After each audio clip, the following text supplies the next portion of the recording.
गौतम बुद्ध की शिक्षाएं न केवल जीवन के उद्देश्य को समझाने के लिए थीं, बल्कि यह भी दिखाती थीं कि कैसे हम अपने विचारों और भावनाओं को नियंत्रित करके आंतरिक शांति प्राप्त कर सकते हैं। उनका जीवन एक उदाहरण था कि किस तरह से ध्यान, विनम्रता और आत्मनियंत्रण के माध्यम से हम अपने जीवन को उच्च स्तर पर ले जा सकते हैं। इस कहानी में हम एक और महत्वपूर्ण घटना को देखेंगे, जिसमें बुद्ध ने एक साधारण व्यक्ति से मिलने पर उसे जीवन की सबसे बड़ी सच्चाई से अवगत कराया।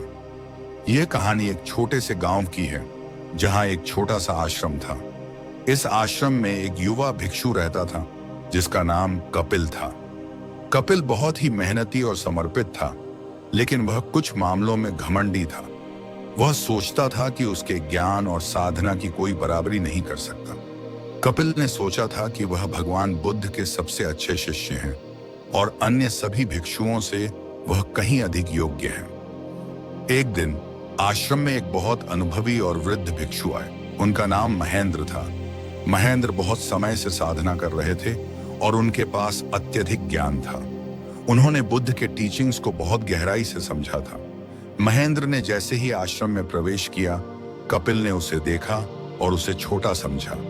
वह सोचने लगा कि वह बहुत सीनियर भिक्षु है और महेंद्र तो एक नए शिष्य की तरह दिखते हैं। कपिल को लगा कि वह महेंद्र से कहीं अधिक जानता है और वह उनसे किसी भी प्रकार का उपदेश लेने के बजाय उन्हें अपनी समझ से बातें बताएगा। कपिल महेंद्र के पास गया और कहा, आप बहुत वृद्ध हैं, लेकिन क्या आप जानते हैं कि ध्यान के सही तरीके क्या हैं? मैंने बहुत साधना की है और मैं जानता हूं कि ध्यान में क्या महत्वपूर्ण है। महेंद्र ने कपिल की बातों को शांतिपूर्वक सुना, लेकिन उन्होंने कोई प्रतिक्रिया नहीं दी। वह बस मुस्कुराए और कपिल से कहा, क्या तुम जानते हो, जब मैं तुम्हारी उम्र का था तो मैं भी सोचता था कि मैं सब कुछ जानता हूं, लेकिन जैसे जैसे समय बीतता गया मैंने पाया कि हर दिन कुछ नया सीखने के लिए होता है। कपिल ने इसे नजरअंदाज किया और अपनी बात जारी रखी। आप वृद्ध हैं, लेकिन ध्यान और साधना के मार्ग में मुझे लगता है कि आपने ज्यादा अभ्यास नहीं किया है। मैं देख सकता हूं कि आपके पास उतनी जागरूकता नहीं है जितनी मेरी साधना में है। महेंद्र ने कपिल की बातों को गंभीरता से लिया, लेकिन वह शांत बने रहे। उन्होंने कपिल से कहा, तुम्हारी बातें सही हो सकती हैं, लेकिन क्या तुम मुझे एक सवाल का उत्तर देने का समय दोगे? कपिल थोड़े घबराए, लेकिन वह इतना घमंडी था कि उसने बिना सोचे समझे स्वीकार कर लिया। महेंद्र ने धीरे से कहा, कपिल, अगर तुम मुझे थोड़ा सा समय दो तो मैं तुम्हें एक सरल सवाल पूछना चाहता हूं। कपिल ने उत्साहित होकर कहा, पूछिए, मैं तैयार हूं।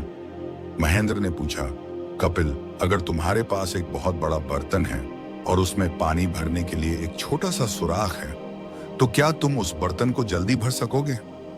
कपिल ने तुरंत जवाब दिया, नहीं, अगर उसमें पानी डालने का रास्ता छोटा होगा तो पानी जल्दी नहीं भर सकता। महेंद्र ने फिर मुस्कुराते हुए कहा, सही कहा तुमने, लेकिन क्या तुम यह समझते हो कि यही तुम्हारा मन है?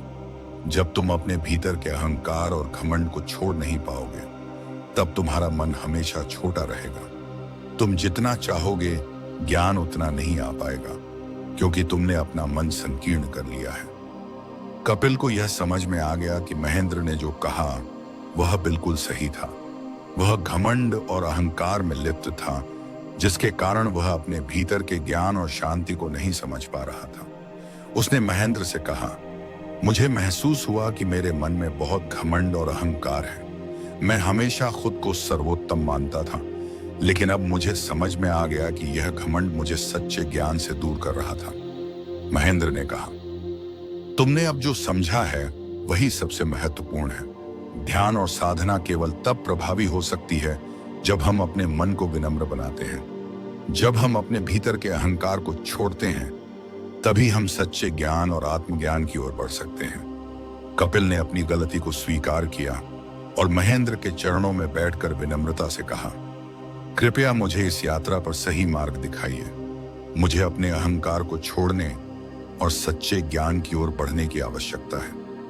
महेंद्र ने उसे समझाया, ध्यान और साधना में सबसे पहली बात यह है कि हम अपने मन को शांत करें। जब हम अपने भीतर के घमंड और इच्छाओं को नियंत्रित कर लेते हैं तो हम अपने सच्चे आत्म से जुड़ सकते हैं। ध्यान का उद्देश्य केवल शांति प्राप्त करना नहीं है, बल्कि यह है कि हम अपने भीतर के भ्रम और दुखों को पहचान सकें और उनसे मुक्त हो सकें।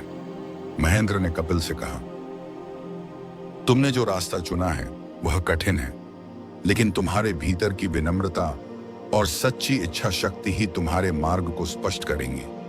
तुम्हें हर दिन अपने मन को शांत करने की कोशिश करनी होगी, और जब तुम ऐसा करोगे तो तुम पाएंगे कि ज्ञान तुम्हारे भीतर ही है। कपिल ने महेंद्र से सभी उपदेशों को ध्यान से सुना और उन्हें अपने जीवन में उतारने का निश्चय किया। उसने अपने अहंकार को छोड़ने और विनम्रता से अपने साधना के मार्ग पर चलने का निर्णय लिया। धीरे धीरे कपिल का मन शांत हुआ और उसने सच्चे ध्यान और साधना के मार्ग पर चलना शुरू किया। उसकी सोच बदल गई और उसे लगा कि अब वह सच्चे ज्ञान के रास्ते पर है।